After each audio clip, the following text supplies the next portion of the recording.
Hello students, welcome back to my channel Shiksha competition UGC NET re exam paper first unit 9 हम पढ़ रहे हैं लोक विकास और पर्यावरण। इसकी हम पहले भी थ्योरी क्लासेस और एमसीक्यू अब हमारे चल रहे हैं। थ्योरी क्लासेस में पढ़ा चुकी हूँ। अगर आपने नहीं देखी हैं तो लास्ट में जो क्लासेस ली हैं उनको ज़रूर देख लेना। बाकी और भी प्लेलिस्ट बनी हुई है, वहाँ से आप अपना रिवीजन कर सकते हैं। चलते हैं। प्लीज़ रिक्वेस्ट है कि चैनल को लाइक सब्सक्राइब ज़रूर कर दिया करो। सब्सक्राइब जितना ज़्यादा आप करेंगे, जितना ज़्यादा शेयर करेंगे, उतना ही ज़्यादा आपको भी और मुझे फ़ायदा होगा, है ना। तो मुझे बहुत अच्छा खुशी मिलती है जिस दिन आप लगता है कि हाँ सब्सक्राइब कर रहे हैं बच्चे। इतने सारे बच्चे देखते हैं लेकिन बस सब्सक्राइब मुश्किल से 2-3 बच्चे करते हैं, है ना। तो ऐसा ना किया करें, ज़रूर कर दिया करें। चलते हैं हम अपने क्वेश्चन की तरफ बिना देरी किए। नीचे दिए गए कथनों में से कौन सा सही है। तो यहाँ पर मैंने कथन कारण बहुत ज़्यादा जैसे पेपर में होता है ना, मोल झोल बहुत बड़े बड़े क्वेश्चन लगते हैं वो देखने में, तो उस टाइप से नहीं है। बिल्कुल सिंपल वे में जो कठिन क्वेश्चन है प्रीवियस क्वेश्चन, उनको सिंपल वे में यहाँ पर करा रही हूँ मैं। आई होप आपको अच्छा ही लगेगा, क्योंकि जो उसमें कथन कारण उन सब में क्या होता है, माइंड कंफ्यूज हो जाता है। तो नीचे दिए गए कथनों में से कौन सा सही है, इनमें से ये बताना है।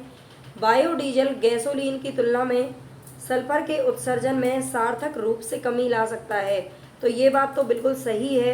जो बायोडीजल होता है वो गैसोलीन की तुलना में सल्फर का उत्सर्जन कम करता है, ठीक है, इसीलिए वो कमी तो लाएगा ही लाएगा। बायोडीजल का ऊर्जा घनत्व इथेनॉल की तुलना में बहुत कम होता है। तो ये बात क्या है, गलत है। ये बात गलत है। इसका मतलब ये बायोडीजल का जो ऊर्जा घनत्व होता है वो इथेनॉल की तुलना में बहुत कम नहीं होता है, ठीक है। तो ये बात गलत है। निम्नलिखित में से किस प्रदूषण को नेत्र में जलन के लिए प्रतिनियुक्त के रूप में माना जाता है।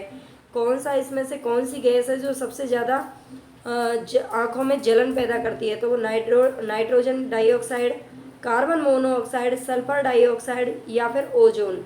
तो इसका जो करेक्ट ऑप्शन है वो ओजोन है, क्योंकि जो ओजोन है ये आँखों में जलन पैदा करती है। कैंसर की क्या होती है, कैंसर का कारक होती है। सौर ताल यानी कि जो सोलर पॉन्ड होते हैं वो क्या करते हैं, सोलर पॉन्ड का क्या काम है। तो पेयजल उत्पन्न करते हैं क्या, बिल्कुल नहीं करते, ये नहीं है। ताप ऊर्जा संग्राहक है। ताप सौर ताल जो होते हैं वो ताप ऊर्जा संग्राहक हैं। ऊष्मा ह्रास को रोकने के लिए लवण प्रवणता का उपयोग करते हैं, बिल्कुल सही बात है। ठंडे क्षेत्रों में तैरने के लिए उपयोग में आते हैं, बिल्कुल नहीं आते, है ना। ये ठंडा ठंड का काम नहीं करते ये, बल्कि ये गर्म पानी उत्पन्न करते हैं। क्या करते हैं, गर्म पानी उत्पन्न करते हैं।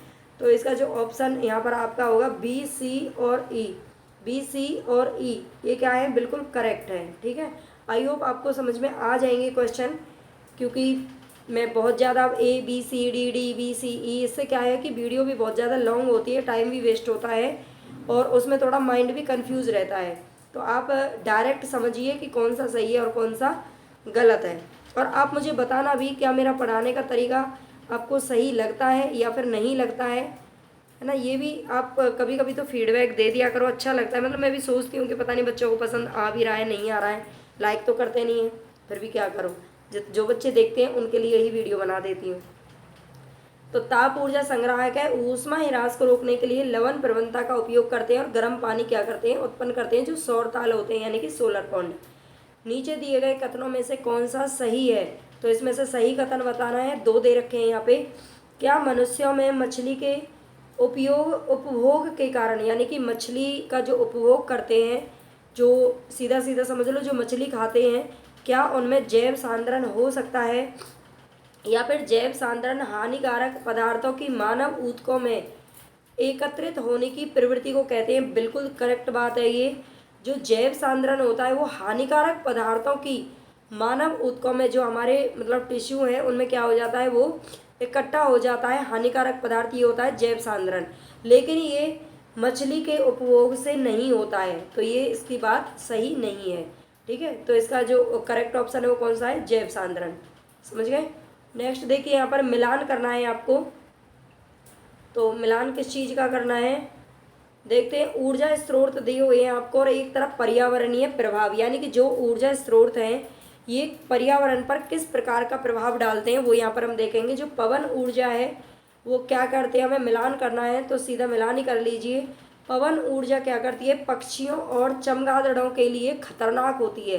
क्या होती है, पक्षियों और चमगादड़ों के लिए खतरनाक साबित होती है। तापीय ऊर्जा क्या करती है, जो तापीय ऊर्जा है वो ग्रीन हाउस गैसों का उत्सर्जन ज़्यादा मात्रा में करती है। ठीक है, क्या करती है, ग्रीन हाउस गैसों का उत्सर्जन करती है।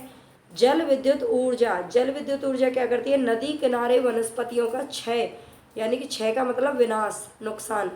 तो जो नदी किनारे जो वनस्पति, आप जानते हैं नदी किनारे पेड़ पौधे वगैरह जो वनस्पति उग जाती हैं, उनका क्या करती है, जल विद्युत ऊर्जा का अगर हम यूज करते हैं तो इनका विनाश हो जाता है। प्रकाश वोल्टीय ऊर्जा, ये विषाक्त क्या करती है, विषाक्त अपशिष्टों का उत्पादन करता है, जो प्रकाश वोल्टीय ऊर्जा होती है। तो आप समझ जाएंगे पहले का कौन सा हो गया, तीसरा हो गया, और दूसरे का पहला हो गया, और सी का कौन सा हो गया, सेकंड हो गया, और डी का हो गया 4। ये इसका क्या हो जाएगा, करेक्ट ऑप्शन हो जाएगा। जैसे आपको ठीक लगे वैसे समझ लेना। निम्नलिखित में से कौन सा सतही ओजोन, यहाँ पर एक वर्ड दे रखा है, इसको ध्यान से समझ लेना। सतही ओजोन, जो सतही ओजोन है इसके मापन की इकाई कौन सी नहीं है। आपने पढ़ा होगा जो ओजोन है, ओजोन गैस की मापन की जो इकाई है वो डाल्टन होती है, लेकिन यहाँ पर क्या दे रखा है, सतही ओजोन दे रखा है। इसको देखकर बच्चे 100% कन्फ्यूज होंगे और वो गलत करेंगे यहाँ पर। और माइक्रोग्राम प्रति घन मीटर, ये बिल्कुल इसकी मापन की इकाई है। नैनोग्राम प्रति घन मीटर ये भी है, और भाग प्रति मिलियन ये भी है, लेकिन जो डाल्टन इकाई है ये सतही ओजोन के मापन की इकाई नहीं है। ठीक है, डाल्टन इकाई क्या है, ये नहीं है। तो समझ लेना यहाँ पर जो डाल्टन है वो सतही ओजोन की मापन की इकाई नहीं है। मिलान करना है जल प्रदूषण का प्रकार। तो जल प्रदूषण के प्रकार दे रखे हैं और आपको एक तरफ उदाहरण दिए हुए हैं। तो विषाक्त प्रदूषक, विषाक्त प्रदूषक क्या है, ये क्या मतलब किससे होते हैं, इसका उदाहरण क्या है, तो ये है बेंजीन। गैर विषाक्त प्रदूषक, गैर विषाक्त क्या है, ये है क्लोरीन। क्लोरीन आप जानते हैं जो पानी को शुद्ध वगैरह करने के लिए, पानी के कीटाणु वगैरह को मारने के लिए हम क्लोरीन का इस्तेमाल करते हैं। तो ये क्या होता है, गैर विषाक्त होता है, यानी कि जहरीला नहीं होता है। और स्थूल प्रदूषक क्या होता है, भोजन के डिब्बे होते हैं। रोगजनक प्रदूषक क्या होता है, प्रोटोजोआ होता है। रोगजनक प्रदूषक यानी कि जो रोग फैलाता है, तो ये क्या है, प्रोटोजोआ। तो इसका आप आंसर निकाल लेंगे अच्छे से, मतलब आंसर डायरेक्ट याद कीजिए। विषाक्त होते हैं बेंजीन, गैर विषाक्त क्लोरीन होता है, स्थूल भोजन के डिब्बे होते हैं, और रोग कौन फैलाता है, प्रोटोजोआ। नेक्स्ट क्वेश्चन देखिए, यहाँ पर 8 क्वेश्चन है हमारा।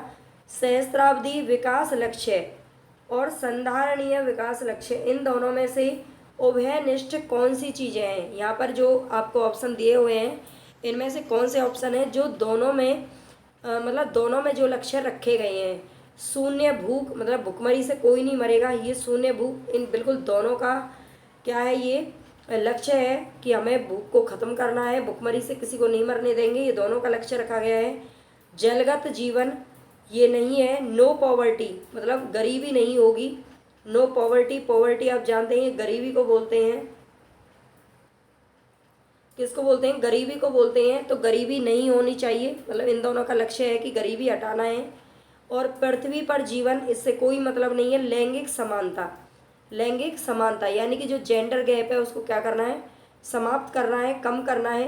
तो ये भी इन दोनों का लक्ष्य है। इसमें ए, सी और ई तीनों जो ऑप्शन है वो क्या है, बिल्कुल करेक्ट है।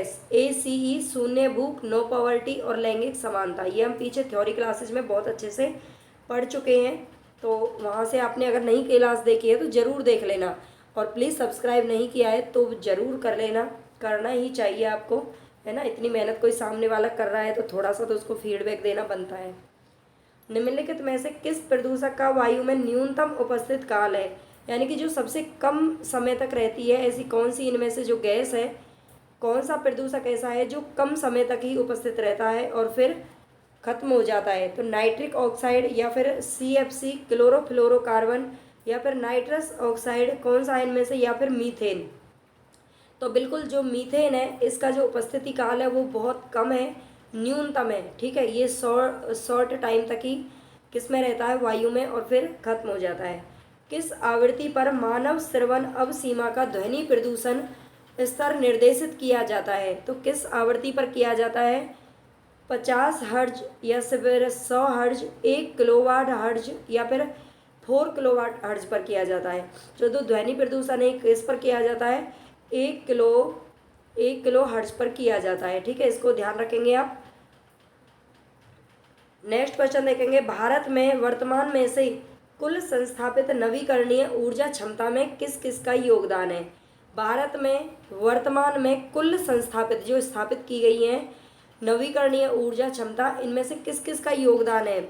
तो सौर ऊर्जा का बिल्कुल है, आजकल आप सुनते होंगे चारों तरफ सौर ऊर्जा है ना। जल विद्युत ऊर्जा इसका भी है, पवन ऊर्जा और बायोमास ऊर्जा, ये सारे क्या है, नवीकरणीय ऊर्जा के उदाहरण हैं।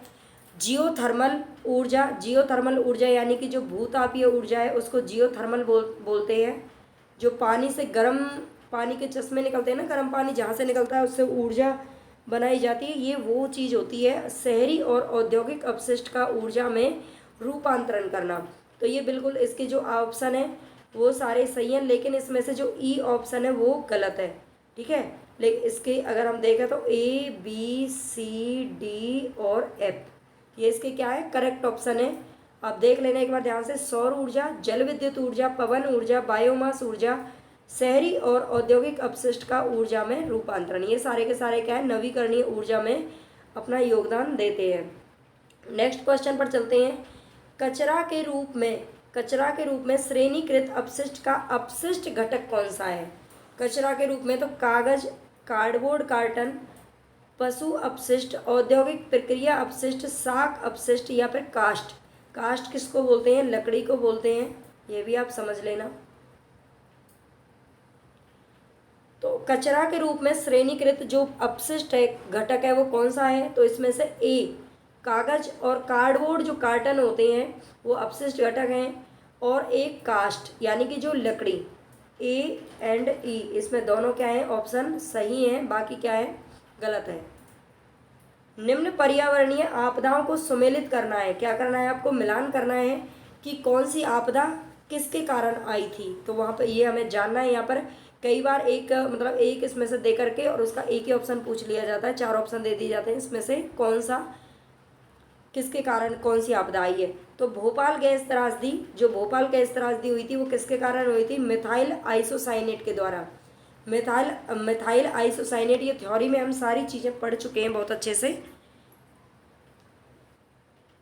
नेक्स्ट देखते हैं चेरनोबिल आपदा। जो चेरनोबिल आपदा आई थी ये किसके कारण आई थी, तो ये नाभिकीय दुर्घटना थी। लव कनाल त्रासदी, ये किसके कारण है, खतरनाक पदार्थ की डंपिंग के द्वारा। किसके द्वारा है, लव खतरनाक है, क्या है, ऐसे याद रख लेना, लव खतरनाक है। और लॉस एंजल्स स्मॉग, ये पेराक्सी स्टील नाइट्रेट के द्वारा। लॉस एंजल्स पेराक्सी ना, बहुत बिल्कुल सुनने में एक जैसे वर्ड लग रहे हैं, तो इनको आप याद कर लेना। नेक्स्ट क्वेश्चन देखते हैं यहाँ पर, निम्नलिखित में से कौन सी बीमारियाँ हैं जो प्रदूषित जल के कारण होती हैं। प्रदूषित जल से कौन सी बीमारी होती हैं, गियार्डियासिस, डेंगू या फिर एमोबियासिस या फिर टाइफाइड। तो आप जानते होंगे जो टाइफाइड है वो भी किसके कारण होता है, प्रदूषित जल के कारण होता है, अगर हम पीने में गलत पानी का यूज़ करते हैं। एमोबियासिस और गियार्डियासिस, ये जो तीनों बीमारी हैं, यानी कि ए सी और डी, तीनों ऑप्शन इसके क्या है, करेक्ट हैं। बाकी जो डेंगू है, डेंगू तो आप जानते होंगे, ये डेंगू किसके कारण फैलता है, मच्छर के कारण फैलता है। ठीक है, मच्छर के कारण फैलता है डेंगू, ना कि पानी के द्वारा। निम्नलिखित में से कौन CO2 गैस का सबसे बड़ा निमज्जक है ना, सबसे बड़ा निमज्जक कौन सा है इनमें से, क्या वन है, महासागर है, हिम चादर या फिर चरागाह। तो आप जानते हैं सबसे बड़े बड़े क्या है, महासागर है, तो महासागर ही सबसे ज़्यादा किसका, CO2 गैस का निमज्जक है। ठीक है, ये महासागर क्या है, ऐसे ऐसे वर्ड देते हैं इसमें कि कई बार क्या होता है कि मतलब पेपर में इनको देख के घबरा जाते हैं कि चीज़ क्या है।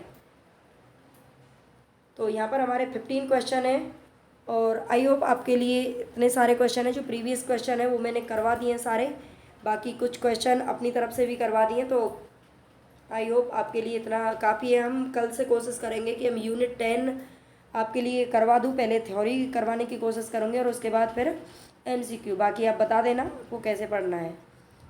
चलते हैं, bye bye, take care. Please channel को सब्सक्राइब ज़रूर करके जाना, है ना, करके ही जाना है।